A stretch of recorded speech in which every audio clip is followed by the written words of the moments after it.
Naturopathy, panchakarma, षटकर्मा की जो जितनी भी थेरेपी आपको यहाँ पर, औषधि का अनुपान और खान पान ये मुख्य घटक है उपचार के। किसी भी रोग मुक्ति के लिए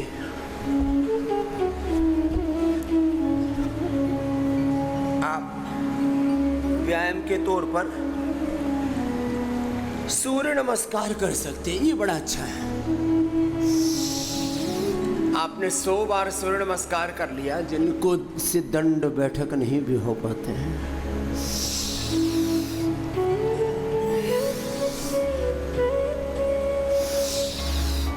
आप सूर्य नमस्कार दंड बैठक कर सके, बहुत अच्छी बात है।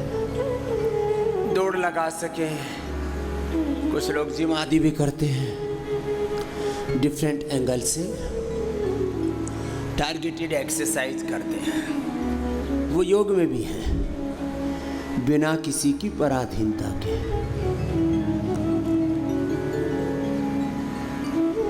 सिंथेटिक दवाओं में डॉक्टरों की पराधीनता है,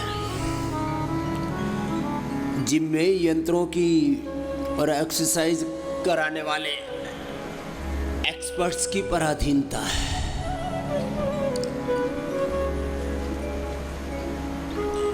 बिजनेस व्यापार में कंज्यूमर्स की पराधीनता है, राजनीति में वोटर्स की पराधीनता है, संसार में घर परिवार बिजनेस व्यापार से लेकर के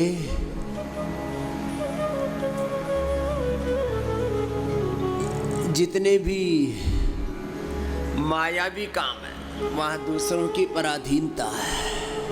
एक एक आसन 2 2 3 3 4 4 तरह से, वैसे कुछ आसनों को तो 10 10 तरह से किया जाता है। ऐसे लगभग योग की 5000 प्रकार की प्रक्रियाओं का, साधनों का, विधि विधान का संग्रह किया है योग विश्वकोश में।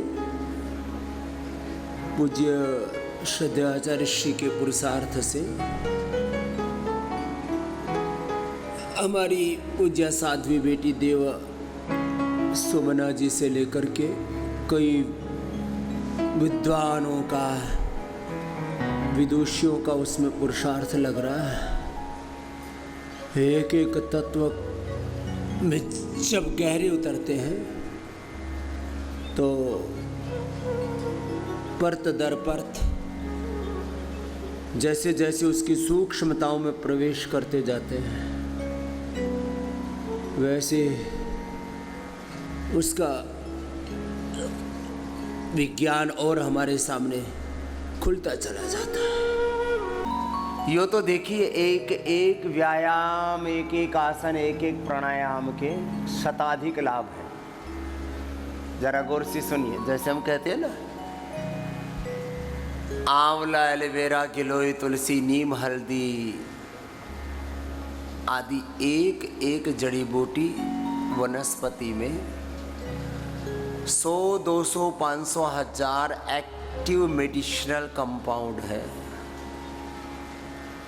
ऐसे ही एक एक योगाभ्यास के, व्यायाम हो, आसन हो, प्राणायाम हो, ध्यान हो, बंध हो, मुद्राएं हो, या भावनात्मक रूप से एक आध्यात्मिक सत्य की साधना, इसको तत्वोपासना कहते हैं। अहिंसा की आपने उपासना की, सत्य की उपासना की, अस्तेय ब्रह्मचर्य, अपरिग्रह, शौच, संतोष, तपस्वाध्याय, ईश प्रणिधान की आपने उपासना की। उपचार के भी 4 चरण हैं, चाहे योग हो, चाहे आयुर्वेद हो, चाहे थेरेपियाँ हो, खान पान हो, फूड, फास्टिंग, उपवास, उपासना, सबके। जैसे वात, पित्त, कफ, त्रिदोष है, या मोटापा, बीपी, शुगर, थायराइड सामान्य रूप से रोग है, या अभी रोग शुरू ही हुआ है, सामान्य स्थिति है। या वो रोग पुराना हो गया, क्रोनिक हो गया, फिर कहते हैं अब तो ये इनकेरेबल स्टेज में आ गया है, अब तो इसने शरीर को इतना जर्जरित कर दिया है, लीवर को, किडनी को, हार्ट को इतना डैमेज कर दिया है कि या तो ऑपरेशन करना पड़ेगा, या फिर कई बार तो ऐसी स्थिति आ जाती है कि ऑपरेशन भी नहीं कर सकते। तो बीमारी की जैसी स्थिति होती है, शरीर में थोड़ा डैमेज हुआ है, थोड़ा नुकसान हुआ है, अभी रोग प्रारंभ भी हुआ है, फिर रोग जितना टिकेगा शरीर में, इसलिए मैं कहता हूं बीमारी का पता लगते ही उसका पत्ता साफ करो, उसको हटा दो, मिटा दो, खदेड़ दो, नहीं तो वो बीमारी तुम्हारे व्यक्तित्व में रच बस जाती है। 37 ट्रिलियन सेल्स तक फैल जाता है प्रत्येक रोग। फिर उसको कहते हैं कि ये बीमारी तो पूरे शरीर में फैल गई, रच बस गई, अब तो इसने पूरे शरीर पर अपना आधिपत्य जमा लिया। इनिशियल स्टेज में बीमारी है कि वो क्रोनिक हो गई है कि इनकेरेबल है, और अब तो सब कुछ हाथ से निकल गया। कोरोना में आपने हजारों नहीं, लाखों नहीं, पूरी दुनिया में करोड़ों लोगों को ऐसे मरते देखा। वो भयावह दृश्य अभी भी देख करके हृदय कांप उठता है। अच्छा, इम्यूनिटी भी 4 तरह की है। एक है अप्रतिम, एक्सीलेंट इम्यूनिटी, उस पर कोई असर नहीं होता, कोई बैक्टीरिया, कोई वायरस, कोई फंगस, मनुष्य हो या चींटी से लेकर के हाथी तक। अब देखो, चींटी छोटा सा जीव है, मक्खी मच्छर छोटे छोटे बेचारे, गाय भैंस भेड़ बकरियां, कुत्ते गधे घोड़े सब साधारण जीव है, लेकिन किसी को कोरोना नहीं हुआ क्योंकि नेचर के साथ उनका अलाइनमेंट अच्छा है और इम्यूनिटी अच्छी है। तो चाहे कम्युनिकेबल डिजीज हो या नॉन कम्युनिकेबल डिजीज हो, जेनेटिक डिजीज हो, फिजिकल, मेंटल, इमोशनल डिसऑर्डर्स हो, सब में ये बात समान रूप से लागू है। किसी किसी की इम्यूनिटी बहुत अच्छी होती है, किसी की मीडियम होती है,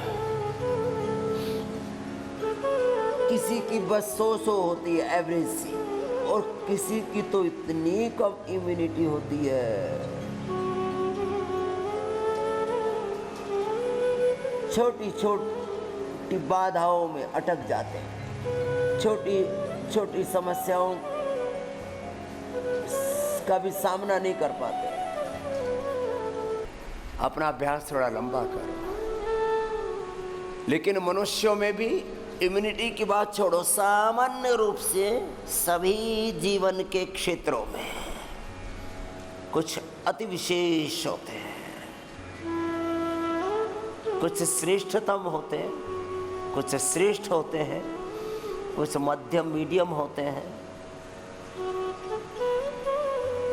और कुछ साधारण रूप से जीवन जी रहे, और उसमें कुछ तो इतने ज्यादा गिर जाते हैं, अपने आप को आहार से, विचार से, वाणी से, व्यवहार से, स्वभाव से, आचरण से, चरित्र से इतना गिरा लेते हैं, उनको देख करके लगता है कि भाई इतना तो नहीं गिरना चाहिए। भगवान ने मनुष्य बनाया है, कुछ तो मानवता बची रहे। देखो, जीवन का सबसे बड़ा काम तो है योग, और जो योगी होता है वो कर्म योगी तो होता ही है।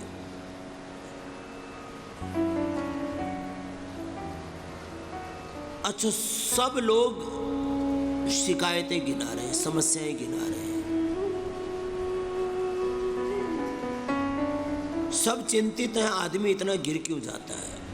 इतना झूठा, इतना बेईमान, इतना हिंसक, इतना क्रूर, कातिल, जाहिल क्यों हो जाता है? सारी समस्याओं के मूल में एक ही बात आती है, योग विमुख, वेद विमुख, गुरु भगवान के सत्य के विमुख, सनातन से विमुख हो गए। पेड़ कट रहे हैं, प्रकृति पर्यावरण का संकट पैदा हो गया है, घरों में, परिवारों में लड़ाई झगड़े हैं,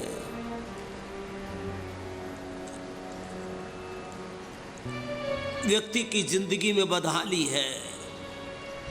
कहते हैं कि जी बेरोजगारी है, गरीबी है, भूख है, अन्याय है। ये सामाजिक, राजनीतिक, आर्थिक, धार्मिक अन्याय, अराजकता, मुंडूकासन, ऐसे भी ऐसे। जितनी भी समस्याएं गिनाओगे तो उनके मूल में ये पाओगे कि व्यक्ति योग विमुख हो गया, अपनी चेतना से हट गया, अपनी चेतना से, अपने स्वयं से, अपनी निजता से नीचे आ गया, निगिर गया। जो योग करेगा वो कर्मयोग तो करेगा ही। ये दो शब्दों में जीवन का सारा सार है। योग जीवन का आधार है और योग ही जीवन का शिखर है। अब इसके ऊपर हमारी बेटियों ने योग चालीसा से लेकर के बात को छिलक डाला, जो हमने शास्त्रों से पढ़ा, गुरुओं से सीखा, गुरु ग्रंथ गोविंद का आश्रय लेकर के योग को जैसा हमने अनुभव किया, योग और कर्म योग में, योग और योग मूलक,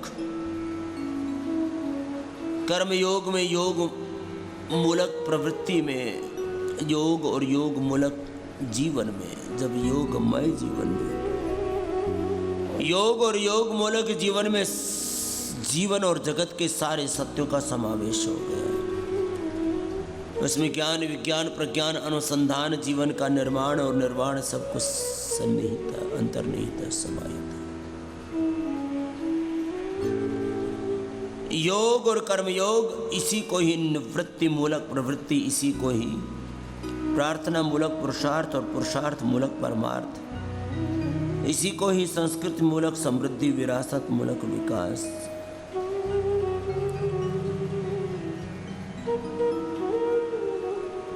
इसी में जीवन का सारा सत्य सन्निहित है। श्रम, विश्राम मूलक श्रम में एक है योग और दूसरा है योग का बाय प्रोडक्ट, स्वास्थ्य, सुख, शांति, सफलता, विजय, जिसके पीछे पूरी दुनिया दौड़ रही है। ये तो योग और कर्मयोग के परिणाम है, उसकी फलश्रुति। When we are doing yoga and karma yoga properly, then we are achieving the health, wealth, prosperity, peace, success in our life. Everything we are achieving in ourselves. एक बड़े सत्य की ओर आपका ध्यान दिलाना चाहता हूँ। योग पूरा करना, योग में व्यायाम, आसन, प्राणायाम, ध्यान पूरा करना। कम से कम सामान्य रोगों में 1 घंटा, अभी मैं कह रहा था ना, रोगों की 4 स्थितियाँ, क्रिटिकल रोगों में, क्रोनिक डिजीज में, पुरानी बीमारियों में 2 घंटा। और अब यूँ कह दिया गया है कि अब तो तुम्हारी लीवर, तुम्हारी किडनी, तुम्हारा पेनक्रियास, तुम्हारा लंग, हार्ट, थायराइड, आँखें, कान, ब्रेन, नर्वस सिस्टम पूरा अंदर से खत्म हो। ऐसी परिस्थितियों में भी हमने लोगों को उभारा है। जब योग पूरा करने लगते हैं तो जीवन की जो जीवनीय ऊर्जा है, जीवन की जीवनीय ऊर्जा पराशक्ति के साथ कनेक्ट हो जाती है। इसको पराविद्या कहो, पराशक्ति कहो, बड़ा ऊंचा तत्व है। और इससे फिर एक क्षण में जीवन का रूपांतरण होता है। पावनता के साथ जीवो, योग पूरा हो। आयुर्वेद की औषधि जब रोग पुराना हो गया है, अपने आप को उभारने के लिए आयुर्वेद की औषधि, फिर यहाँ आकर के 7 दिन, 10 दिन, 15 दिन और बड़े ही चैलेंज आ गए हैं। हार्ट में 100% ब्लॉकेज बता दिए, liver kidney failure, cancer, SLEMS, ANA, even HLB27, कुछ बड़े रोग हो गए। सामर्थ्य है तो ज़्यादा रोक लेना, कम सामर्थ्य है तो जो यहाँ बताएं ये 7 दिन वाला रूटीन फिर घर पे जाके फॉलो करना। जैसे 7 दिन यहाँ करा रहे हैं, किसी को कम से कम 3 दिन का, नहीं तो 5 दिन का, और विशेष परिस्थितियों में तो सप्ताह में 6-6 दिन का उपवास कराते हैं। एक ही बार थोड़ा सा आहार देते हैं। जड़ी बूटियाँ, वनस्पतियाँ, इसी से जीवनीय ऊर्जा मिल जाती है। इसको योग के साथ आयुर्वेद का पूरा उपयोग, सारी थेरापियाँ। औषधि किस पदार्थ से लेनी है, औषधि के पीछे क्या अनुपान है, क्या खान पान है। एक दिन में बद परहेजी नहीं, इंटरमिटेंट उपवास डेली, डिजिटल उपवास भी डेली। शाम को 8 बजे से लेकर के सुबह 8, 9, 10 बजे तक फ़ोन के हाथ ही नहीं लगाना। बहुत रेडिएशन है, बहुत चारों तरफ पोल्यूशन है, बहुत डिस्ट्रैक्शन है, चारों ओर समाज में गंदगी भरी पड़ी। मनुष्य घिर गया है विकट संकटों से, इसे योग से अब उठाना पड़ेगा, बचाना पड़ेगा। बड़ा विकट संकट है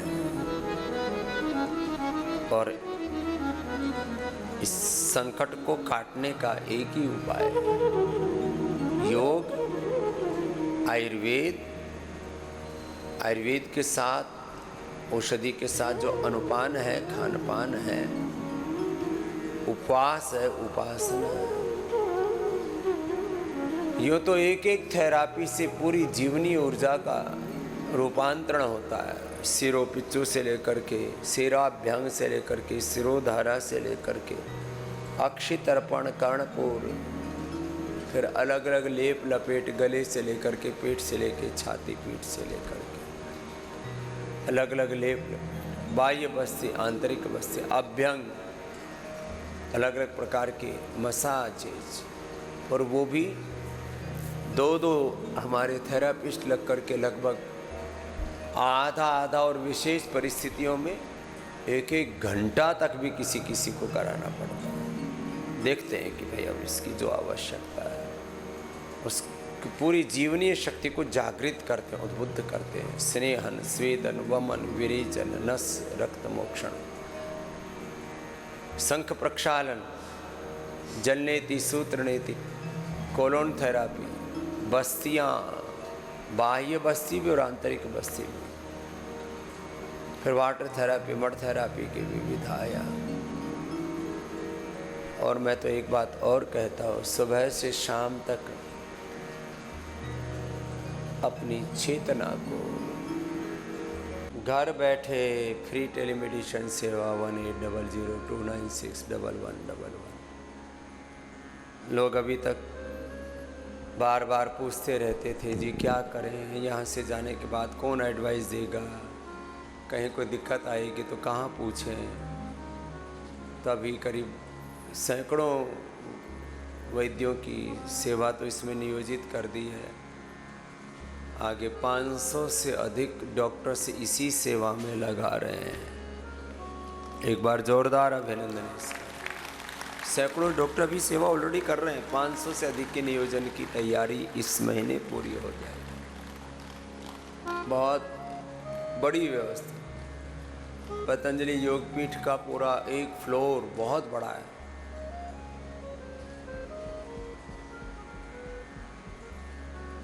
85,000 स्क्वायर फीट जगह इसी के लिए दे रखी है। फिर घर बैठे ही सारी औषधियाँ उपलब्ध हो जाती हैं ऑर्डर में के माध्यम से। आपको अपने पड़ोस से ही प्रत्यक्ष डॉक्टर का परामर्श मिल जाता है, पतंजलि मेगा स्टोर, पतंजलि चिकित्सालय, आरोग्य केंद्र से। और क्या चाहिए, सब कुछ हाथ में दे दिया। हस्तामल का बता, ऐसा कहते हैं, हाथ में आंवला अब तो खाना ही है। तो घर बैठे आपको योग सिखा देते हैं। सुबह आस्था टीवी ऑन कर लेते हैं, फेसबुक पर, फिर इंडिया टीवी पर कितना कुछ कर रहे हैं। यहाँ 20-25 लाख कार्यकर्ताओं की तो ट्रेनिंग हुई है, 10 लाख से ज़्यादा की तो यहाँ ट्रेनिंग हुई है। फिर असिस्टेंट टीचर्स ट्रेनिंग कोर्स, क्या क्या नहीं किया है। फिर ऑनलाइन कोर्स, कुल मिलाकर के लगभग 1 करोड़ कार्यकर्ता इस सेवा में जुड़े। हम खुद 25 लाख किलोमीटर पूरे देश भर में घूमे, पूरी दुनिया में भी घूमे। अब इतना करने के बावजूद भी कोई ये कहे जी क्या करें जी, कुछ समझ में नहीं आ रहा। भाई इतना होने के बाद भी तुम कहो कि कुछ समझ ही नहीं आ रहा, फिर तो देखो ये तो बौद्धिक दिवालियापन है, ये तो दरिद्रता है तुम्हारी। तो जो आपको उपाय बताए जाते हैं इनको अच्छे से अपनाना। और औषधियों के साथ साथ देखो, छोटी छोटी चीज़ों से हमने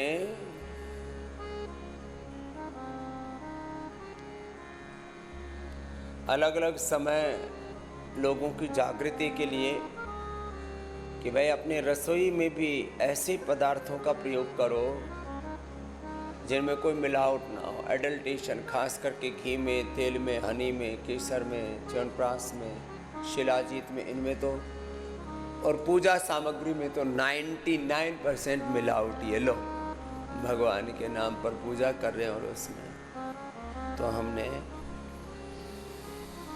एक दिन पूरा वीडियो ही बना डाला पूरे रसोई का कि सुबह नाश्ते से लेकर के ब्रेकफास्ट, लंच और डिनर में क्या हेल्दी ऑप्शंस आपके लिए दिए हैं पतंजलि ने। मसालों में भी इतनी मिलावट है, घी तेल के साथ साथ, तो हनी की।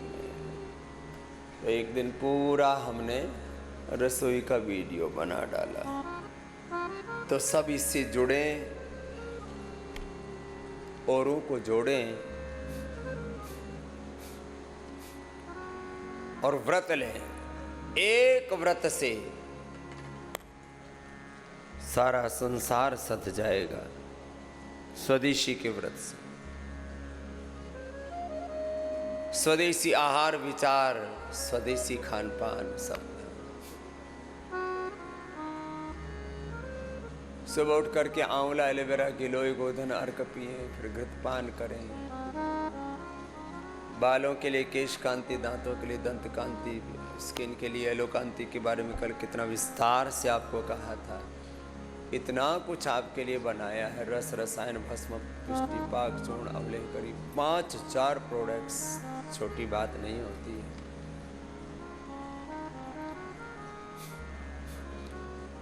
बहुत बड़ा पुरुषार्थ इसमें लगता है, ये साधारण घटना नहीं है।